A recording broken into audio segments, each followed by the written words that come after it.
Episodio 15. O suicidio de Europa, 1914. O inicio da Grande Guerra. Facemos historia. Un percorrido sonoro a través do tempo. Un podcast para quen gostan da historia. Unha viaxe no tempo desde Galiza e en galego.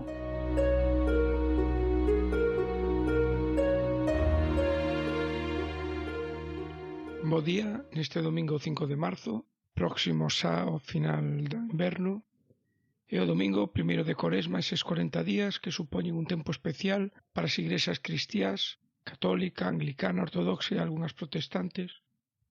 Gostaríame agradecer a todos vos que estades a escoitar este podcast e lembrarvos que se queredes facer calquera tipo de suxestión ou pregunta, esta será benvida a través da nosa conta en Twitter, @facemoshistoria, ou do noso correo facemoshistoria@gmail.com. Son José Antonio Martínez e vou vos acompañar nesta viaxe polo tempo. Retrocedemos case que 103 anos. Preparémonos.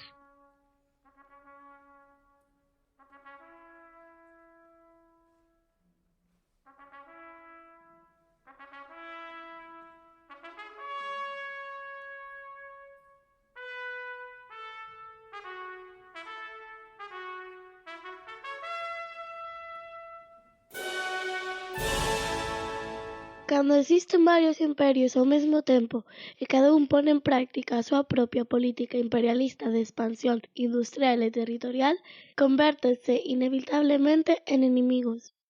John A. Hobson, economista inglés, 1902. O domingo 28 de xuño de 1914 amenceu caloroso en Sarajevo. Nada fora do habitual para esta época do ano na vila Bosnia, de clima continental. E que nos leva alí? A prevista visita oficial do herdeiro da coroa austrohúngara, Francisco Fernando. Estaba de manobras militares co exército e programáronse uns actos para ese día: a visita á Casa do Concello e a inauguración dun museo local. Parece que escolleu o día, poderíamos pensar, xa que ese 28 de xuño era a festa do patrón oficial de Serbia, que lembraba a derrota e a desaparición do reino medieval serbio e o inicio da ocupación turca. Para os nacionalistas serbio-bosnios, que buscaban a súa independencia de Austria-Hungría e a súa incorporación a Serbia, tiñan claro que os novos turcos eran os austrohúngaros. Para o arquiduque tamén era un día de celebración, os 14 anos do seu matrimonio con Sofía Chotek, nese momento embarazada do seu cuarto fillo. Aquí sí que hai guión para unha grande historia de amor, de membro da realeza e nobre de segunda fila, dama de compañía da arquiduquesa. Baile no palacio, frechazo, encontros ás agachadas, amor sobre as convencións sociais, oposición do emperador e triunfo do matrimonio malia que a súa descendencia perdese o dereito de sucesión á coroa. Ben, deixemos esta historia e retomemos finais de xuño. Dise que naquela visita oficial Francisco Fernando estaría contento, porque por Sarajevo podería ir acompañado coa súa dona no vehículo oficial, algo imposible na capital do imperio, Viena, polo estricto protocolo da coroa. Bosnia formaba parte do imperio austrohúngaro.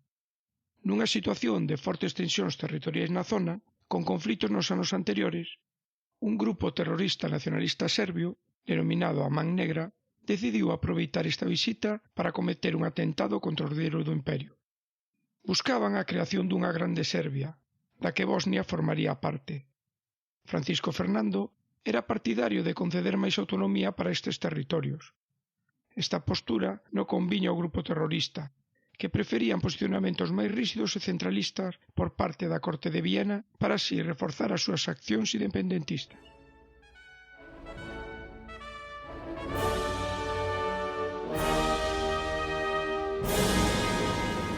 Xa temos as personaxes na rúa. A partir de aquí, equívocos, silencios, casualidades, ou como queredes chamalas, contribuíron ao tráxico desenlace. Serbia coñecía dos preparativos do atentado, mais por temor a seren acusados de planificalo ou de apoialo, fixeron un vago aviso á chancelería vienesa. Parece que dixeron: agardemos que nada aconteza. Nunca chegou a mensaxe á seguridade do arquiduque. Por outra banda, o arquiduque non gustaba das extremas medidas de seguridade nin que se impusese unha separación estricta coa poboación. Unha combinación entre persoa non afeita aos protocolos e un pouco testán. Chegou o día, unha visita que incluía a recepción oficial na Casa do Concello e a inauguración dun museo local. Os 7 terroristas agardaban en diferentes treitos do camiño, camuflados en medio da multitude. E aí todo un cúmulo de circunstancias. Houbo un primeiro intento de asesinato, cunha bomba lanzada ao coche, que rebotou na súa capota estoupando contra o chan, e que feriu a máis dunha dúcia de persoas, entre elas o condutor do vehículo oficial e a varios acompañantes da comitiva. Pensades que iso modificou os plans? Non. Tivo lugar a recepción co alcalde de Sarajevo, onde, tras mostrar un evidente enfado, o arquiduque preferiu proseguir coa visita. Reforzáronse as medidas de seguridade, buscáronse percorridos alternativos, aínda que ninguén informou ao novo condutor que sustituíra o ferido.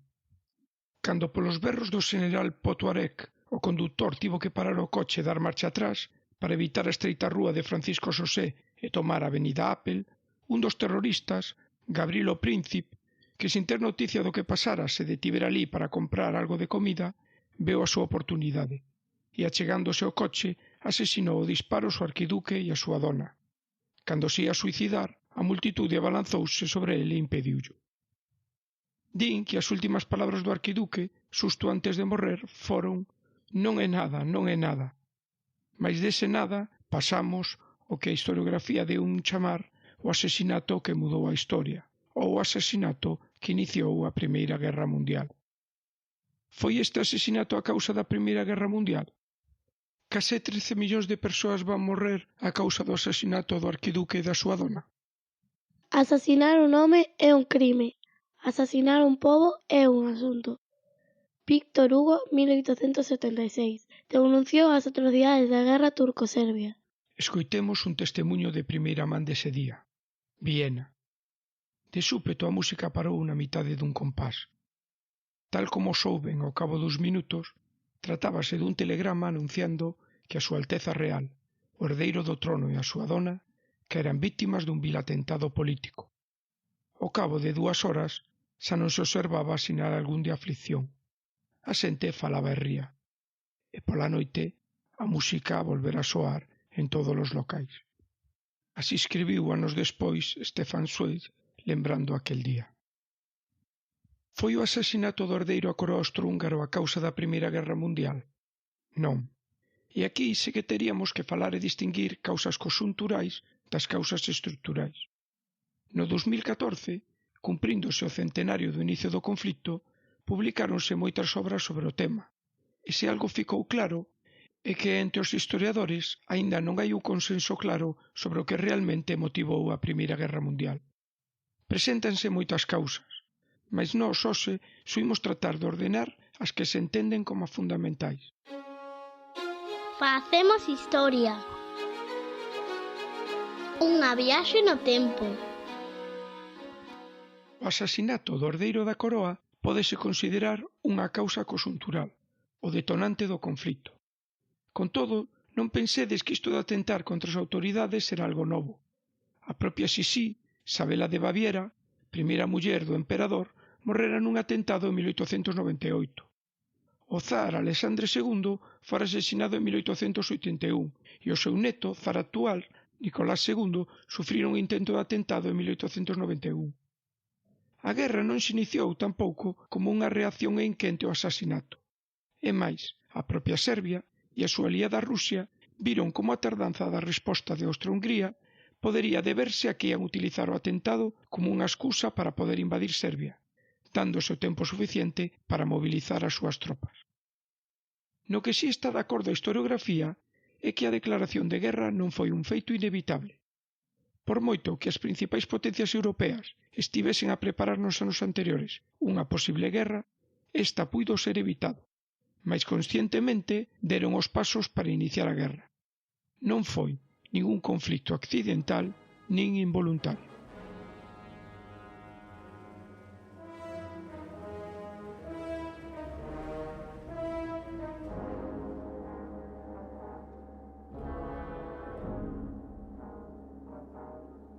A A interrelación de tres grandes confrontacións entre os imperios europeos van estar no fondo e na orixe do conflito, o de Austria-Hungría con Rusia, o de Francia con Alemania e o desta última con Gran Bretaña. Non busquemos culpables, porque, como ben sabedes, a historia está escrita polos vencedores. En este conflito en concreto deixárono ben claro nos propios acordos de paz. A Alemania é a culpable. Mais non foi todo tan sinxelo. Por moito que non lo venderan, ninguén foi inocente. A guerra partiu da confrontación existente nos Balcáns, que enfrontaba directamente a Austria-Hungría e a Rusia, e ninguna das dúas estaba disposta a ceder. O obxectivo, controlar directa ou indirectamente este territorio, con continuos conflitos agravados desde principios de século, onde se mesturaban as reivindicacións de independencia de moitas nacionalidades, os desexos de expansión de Serbia, co apoio de Rusia, coa súa política de paneslavismo, agravado polo constante deterioro do Imperio Otomán, que foi perdendo o territorio progresivamente, obrigando a redibusar o mapa europeo entre os países da zona. Serbia, Bulgaria ou Grecia estaban moi interesados. Os austríacos consideraban a guerra contra Serbia como inevitable, xa que era o seu rival na zona. Por outra banda, non se podían permitir que o acontecido en Bosnia se estendese a outras partes do imperio, pondo en cuestión o poder do emperador ou a integridade do imperio. O atentado foi aproveitado como unha excusa. Sabedores que un conflito armado con Serbia suporía a guerra contra a Rusia, o seu aliado, necesitaban o apoio da Alemania. Esta deu o seu permiso, o que se deu en chamar un cheque en branco, xa que consideraban necesaria esta guerra e pensaban que ia quedar como un conflito circunscrito ao leste de Europa. Con todo, sabían que terían que entrar en guerra se, tal como sucedeu, Rusia e Francia entraban nela para apoiar os seus aliados. Mais o Segundo Reich temía ficar illado, arrodeado de inimigos, no centro do continente. A suba ao trono de Guillermo II en Alemania, tal como vimos noutro episodio, e a súa mudanza de política exterior, rachando co sistema de equilibrio ideado por Bismarck, é a segunda grande causa do conflito. A Weltpolitik, que así foi como se chamou, esa nova idea de que Alemania tiña que buscar o seu lugar no mundo, é dicir, de se converter na primeira potencia mundial, supuso na práctica o fin do allamento de Francia, que atopou o apoio de Rusia e de Gran Bretaña, temendo o poder de Alemania. Francia aínda non diserira a derrota de 1870 e a perda de Alsacia e Lorena. Buscaba vinganza, mais era consciente das poucas posibilidades de éxito nun enfrontamento directo cos alemáns. Financiaron a Serbia e a Rusia, e esta última non só non a frearon, senón que apoiaron na súa escalada militar, conscientes de que en último extremo veríanse inmersos nunha guerra. Do mesmo xeito que no caso austríaco, Rusia nunca iniciaría un conflito sen o beneplácito do seu aliado francés. Discútese se en 1914 a Alemanha interesáballe entrar nunha guerra. O que si está claro é que a Gran Bretaña non. E este é o terceiro conflito que está detrás do estalido da Primeira Guerra Mundial. A construción dunha moderna e potente frota naval por parte da Alemania foi vista polos británicos como unha ameaza para o seu imperio colonial e para o seu poderío económico. Unha vez iniciada a guerra, a decisión da Alemania de invadir Bélxica para atacar a Francia obrigou aos británicos a unir o seu aliado francés, a abandonar unha posible neutralidade, e non só por solidariedade. As costas belgas xa ficaban moi preto do estuario do Támesis.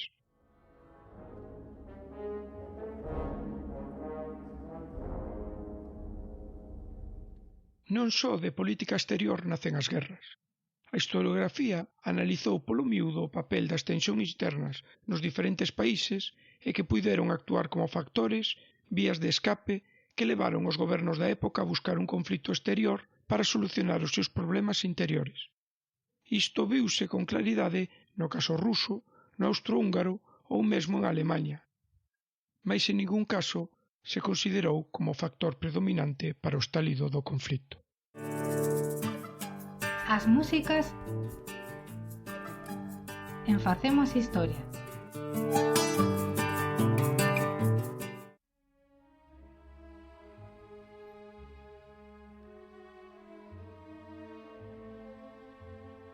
período previo á Primeira Guerra Mundial foi revolucionario para o mundo musical.